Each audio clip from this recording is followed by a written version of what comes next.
नमस्कार, मैं हूं आशीष वर्मा। मॉर्निंग कॉल में आपका स्वागत है। शुरुआत इस वक्त की हेडलाइंस के साथ।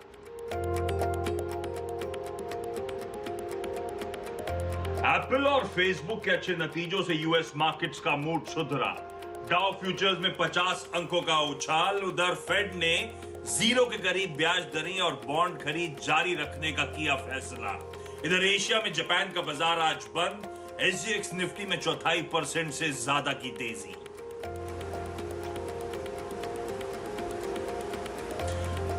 अप्रैल सीरीज एक्सपायरी पर रहेगी बाजार की नजर। आवाज ट्रेडर्स पोल में 50% जानकारों ने माना 14,800 से 14,900 के बीच हो सकती है निफ्टी की एक्सपायरी।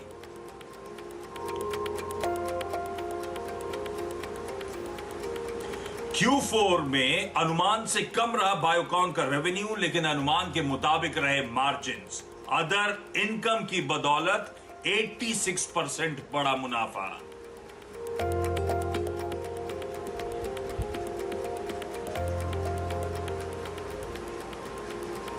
निफ्टी की 3 कंपनियां बजाज ऑटो, हिंदुस्तान यूनिलीवर और टाइटन आज पेश करेंगी चौथी तिमाही के नतीजे। वायदा में Ambuja, Exide, L&T finance holding और श्रीराम ट्रांसपोर्ट के आंकड़ों का होगा इंतजार। आज खुलेगा पावर ग्रिड इन्वेस्टमेंट ट्रस्ट का आईपीओ। 99 से 100 रुपए के बीच है प्राइस बैंड। कंपनी ने एंकर इन्वेस्टर्स से 3,480 करोड़ रुपए जुटाए। कोरोना से कल रिकवर हुए 2,70,000 मरीज, वहीं करीब 3,80,000 नए केस हुए दर्ज। 3,636 मरीजों की मौत। इधर सीरम इंस्टीट्यूट ने घटाए कोविशील्ड के दाम। राज्यों को 400 की जगह अब 300 रुपए में मिलेगी वैक्सीन। और कोरोना से लड़ाई में रिलायंस इंडस्ट्रीज की बड़ी पहल। गुजरात के जामनगर में 1,000 बेड का कोविड अस्पताल बनाने का ऐलान। सिर्फ 4 दिन में तैयार हो जाएगा 400 बेड का अस्पताल। मुफ्त होगा कोरोना मरीजों का इलाज।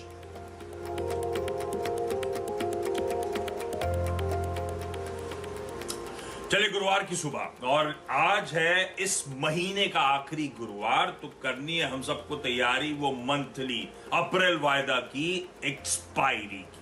तो इंपॉर्टेंट दिन उस लिहाज से, और इस एक्सपायरी के वीक में क्या बढ़िया मोमेंटम भारतीय बाजारों ने पिकअप करा है।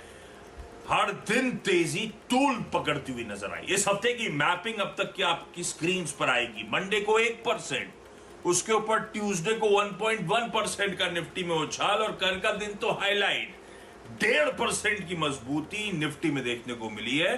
तो बैक टू बैक तेजी, और बैक टू बैक हर दिन तेजी पिछले दिन से और तूल पकड़ रही है। कल का इंटरडे चार्ट क्विकली आपकी स्क्रीन पर आएगा।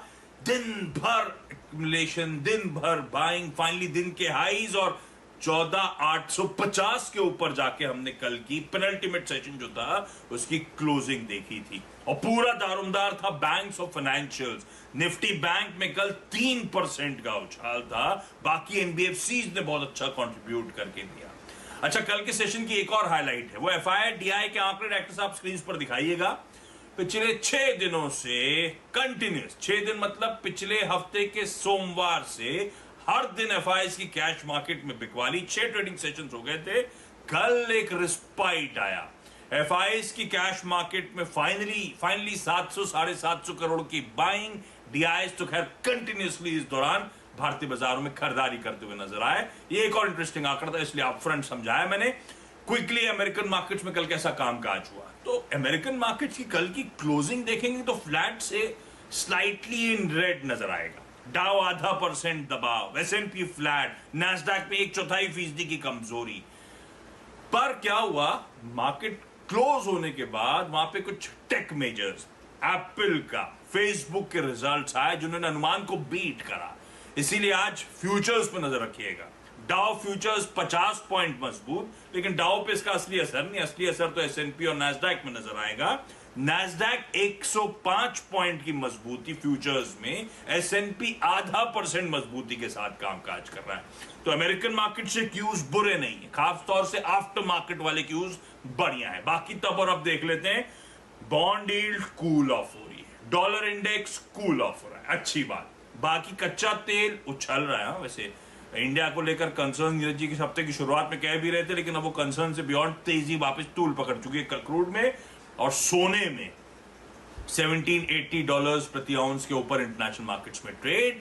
ये है आपके लिए संकेत जो हमें करने हैं डाइजेस्ट। और इस बीच SGX निफ्टी हर टिक के साथ मजबूती बढ़ाता हुआ, शुरुआती टिक्स आ रहे थे फ्लैट से 1/4% के उछाल के, अब आपकी स्क्रीन पर आएगा ऑलमोस्ट 100 पॉइंट की मजबूती के साथ।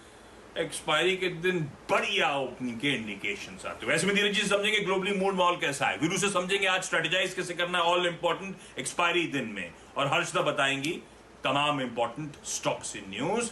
नीरज जी, कल सुबह आपने 2 इंटरेस्टिंग पॉइंट्स के साथ छोड़ा था। एक तो फेड मीट का आउटकम आना था कल देर रात या देर शाम कह लीजिए, क्या हुआ उसमें, और दूसरा आपने वो जो बाइडेन की 100 डे की स्पीच को ज्यादा अहमियत दी थी, वो हो गई है या होने वाली है? अभी इंतजार है उस स्पीच का?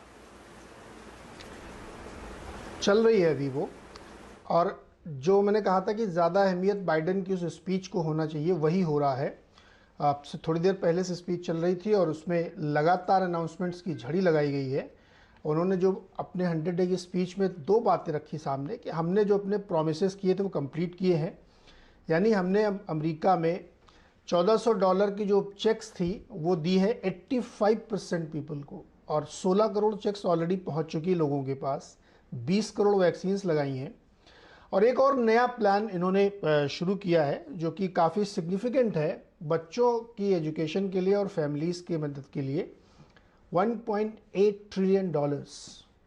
इससे पहले आपने 2 फिगर और सुने होंगे। $1.9 ट्रिलियन का एक पैकेज था, $2.25 ट्रिलियन का एक इंफ्रा पैकेज था, और अब ये $1.8 ट्रिलियन का एक और पैकेज आया है जो चाइल्ड केयर और फैमिलीज़ के केयर के लिए होगा। साथ ही मिनिमम $15 की वेज का एग्जीक्यूटिव ऑर्डर जारी हो गया है। तो ये जो आप नैस्डैक में ज़बरदस्त तेज़ी फ्यूचर्स में देख रहे हैं, डाउ में दिख रहे हैं, वो इस स्पीच का कमाल है जो चल रही है। तो बाइडेन साहब का ये दावा है कि उन्होंने जितना काम किया है 100 दिन में, इससे पहले किसी प्रेसिडेंट ने नहीं किया है। करीब करीब जो है यहाँ पे 100 दिन में 13 लाख नौकरियाँ उन्होंने क्रिएट की हैं। कहने का सेंस ये है कि जो तेज़ी है वो इस वजह से आ रही है क्योंकि बड़े बड़े ऐलान हो रहे हैं, एग्जीक्यूटिव ऑर्डर्स इश्यू हो रहे हैं। लेकिन इस 1 घंटे से पहले आपके तीनों इंडाइसेस नीचे कमज़ोर हुए थे, बावजूद इसके कि एप्पल के नतीजे बहुत अच्छे थे, अल्फ़ाबेट के नतीजे बहुत अच्छे थे, माइक्रोसॉफ्ट के नतीजे बहुत अच्छे थे, लेकिन उसके बावजूद मार्केट ठंडा पड़ गया था।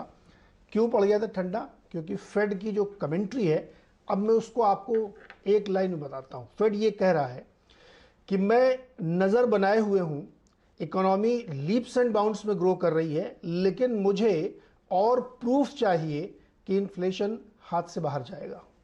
तो उस प्रूफ के इंतज़ार में फेड तब तक बॉन्ड बाइंग कम नहीं करेगा, तब तक ब्याज दर नहीं बढ़ाएगा जब तक उसको ये पक्का मजबूत तरीके से पता नहीं हो जाएगा कि इन्फ्लेशन हाथ से बाहर गया है।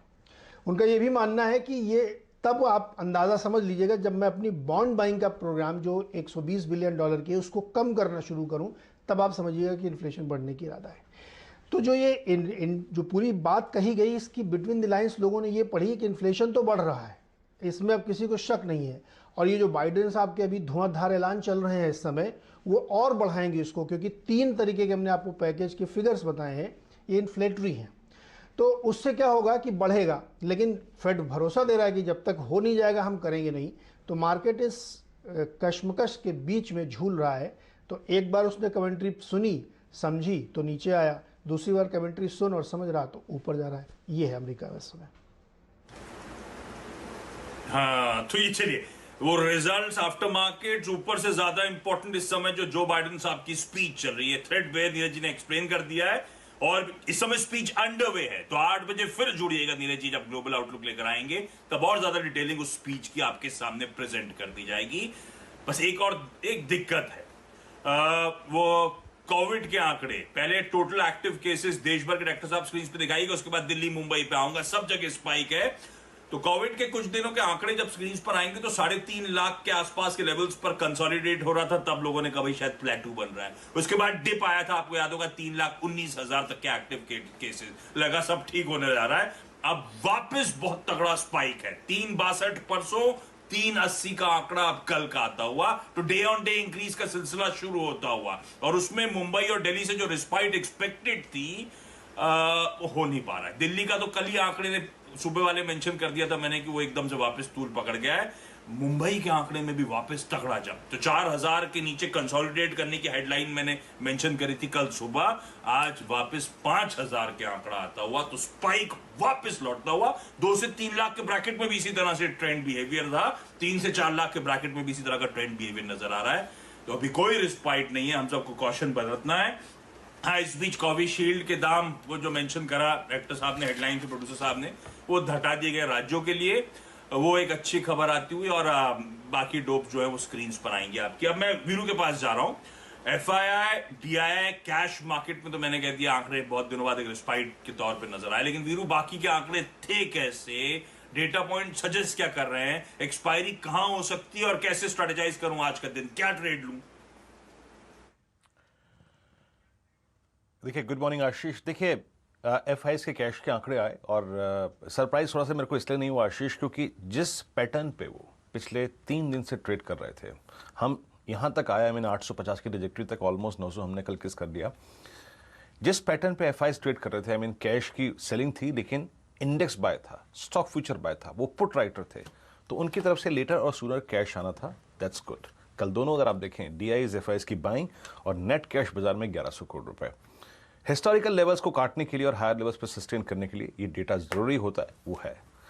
रही बात आज एक्सपायरी का सेशन है, देखिए आशीष, बाजार में मोमेंटम है, मोमेंटम में इफ्स और बट्स नहीं होते, मोमेंटम को सिर्फ स्टॉप लॉस के जरिए खेला जाता है। आगे क्या है, 166 करोड़ रुपए का इंडेक्स में लॉन्ग किया गया, 5,400 कॉन्ट्रैक्ट शॉर्ट और 8500 कॉन्ट्रैक्ट लॉन्ग, दैट मीन्स अभी स्विंग ऊपर की तरफ और बाकी है आज के सेशन में भी। और स्टॉक फ्यूचर्स आशीष, 1368 करोड़ रुपए का बाइंग, 12,000 कॉन्ट्रैक्ट लॉन्ग और 4800 कॉन्ट्रैक्ट शॉर्ट। तो जो आप कह रहे हैं ना कि बैंक्स में काफी स्ट्रॉन्ग स्विंग है, बैंक्स में रह के अगर आप देखें शॉर्ट कवरिंग के बड़े ट्रांचेस आ रहे हैं। रही बात आज के सेशन की, उसका अगर आप देखें जोन क्या होगा, इस बात का संकेत आपको मिलेगा इंडेक्स ऑप्शंस के आंकड़ों से आशीष। 1616 करोड़ रुपए की सेलिंग एक्सपायरी के दिन, उससे एक दिन पहले ऑप्शंस की सेलिंग अच्छा इंडिकेशन होता है। आशीष क्या किया उन्होंने, 38,000 पुट लॉन्ग करके 43,000 या फिर 44,000 पुट शॉर्ट कर दी। दैट मीन्स जिस लेवल को हम छोड़ के आए हैं, शायद आज के सेशन में हम उसको रिविजिट ना करें, बायस ऊपर की तरफ रहेगा। अप्रोच आशीष क्या है, मैंने जो लेवल्स दिए हैं आपकी स्क्रीन पर, रेजिस्टेंस के लेवल हैं और वो क्या है समझ लीजिए, 927, 967 और उसके बाद आशीष 15,009 और 15,047। क्यों? क्योंकि मोमेंटम है। क्यों? क्योंकि कॉल राइटर आशीष अब 2 ही जगह है, 15,000 और 15,100 की स्ट्राइक पे, यानी वो कॉल सजेस्ट करती हैं कि अगर 15,040 भी दिखाई दे जाए स्क्रीन पे तो कोई बहुत बड़ी बात नहीं होगी, लेकिन हल्का सा अगर आप देखें कोशिश अप्रोच के साथ ट्रेड कीजिएगा, हम पीछे काफी बड़ा स्पाइक देख चुके हैं। स्टॉप लॉस लगाइए, ट्रेड करिए। डिप मिले ड्यूरिंग द डे आशीष, पहले बेस तक यानी 778, 747 तक डेफिनेटली बाय करना है। और याद रखिएगा कोई टेक्निकल हर्डल नहीं है, बस एक ऑप्शन हर्डल है 15,000, 15,050 के जोन में। It's all about momentum. Nifty bank Ashish, यहां पे हमने शॉर्ट कवरिंग भी देखी, फ्रेश बाइंग भी देख रहे हैं। ऊपर की तरफ याद रखिएगा कोई टेक्निकल हर्डल नहीं है, हमने सारे एवरेजेस को पार कर लिया है, स्पेशली 33,400, 33,200 जिसको हमने कल पार किया, the last due average 50 day exponential moving average. अब ऑप्शन हर्डल 2 स्ट्राइक पे है आशीष, 34,000 और 34,500।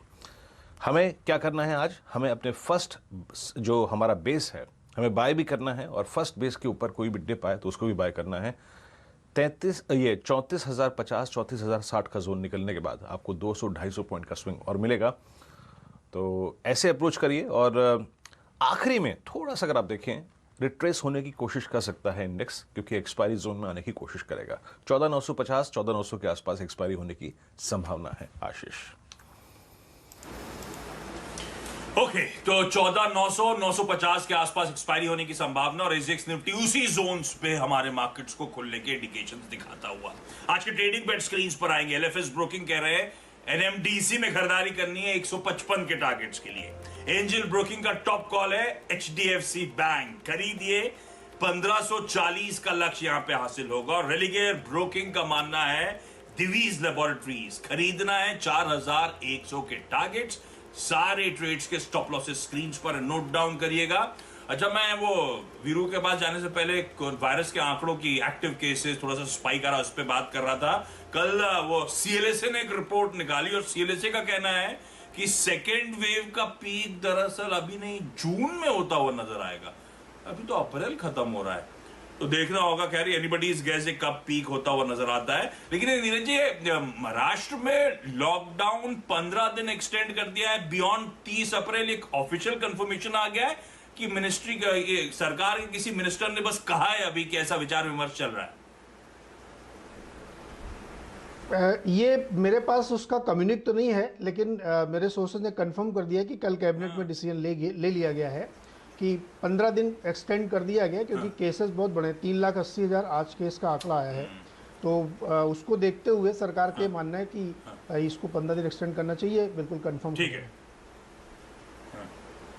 हर्षदा, क्विकली आज के important stocks news. Good morning.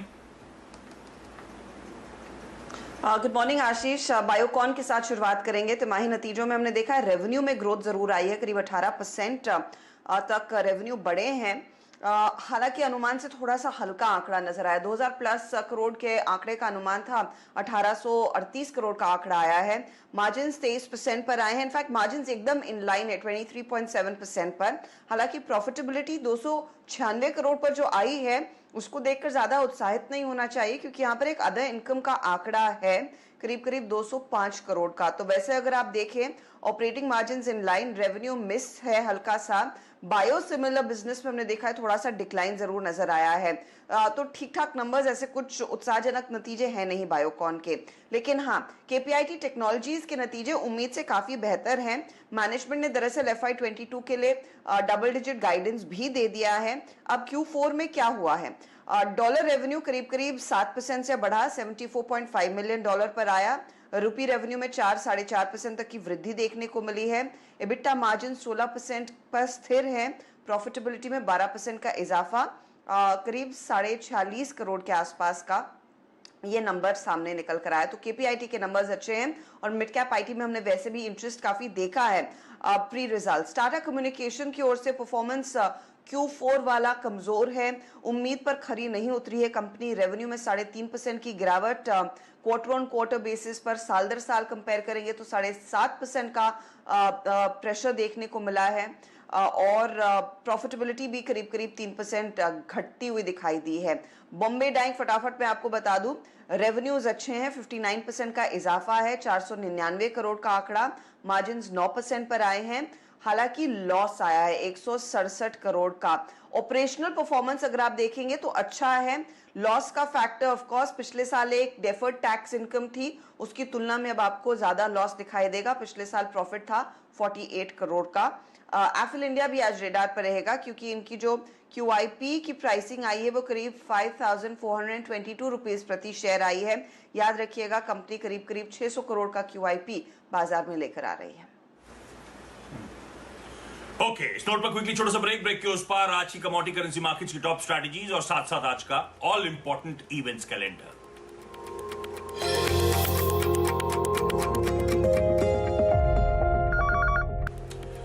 Break के बाद आपका स्वागत है। आज की कमोडिटी करेंसी मार्केट की स्ट्रैटेजीज आप लोग की स्क्रीन पे नीचे IIFL सिक्योरिटीज की तरफ से आई हैं, नोट डाउन करिएगा। और अच्छा, आज मंथली एक्सपायरी, आज HUL, Bajaj auto, Titan company के नंबर्स, आज से पावर ग्रिड के इनविट में सब्सक्रिप्शन खुल रहा है। एक लॉट के लिए आपको 1,10,000 रुपए और उसके मल्टीपल्स में पैसा लगाने का मौका होगा। यूएस में आज Q1 GDP के आंकड़े आने हैं और वहां पे इनिशियल जॉबलेस क्लेम आना है। और हाँ, 8th और फाइनल फेज इस समय मेरे ख्याल से अंडरवे होगा वेस्ट बंगाल में। और संडे को फिर हमें पता चलेगा तमिलनाडु, पश्चिम बंगाल, असम, केरला, पुडुचेरी में किसकी सरकारें बन रही हैं। आज होने दीजिए इलेक्शन, इस पे आज बात नहीं। कल सुबह नीरज जी थ्रेडबेयर हम सबको समझाएंगे तैयारी किसकी जीत की हो रही है। इस नोट पर आज की मॉर्निंग कॉल में इतना ही। ब्रेक के उस पार सीधा सौदा। नमस्कार।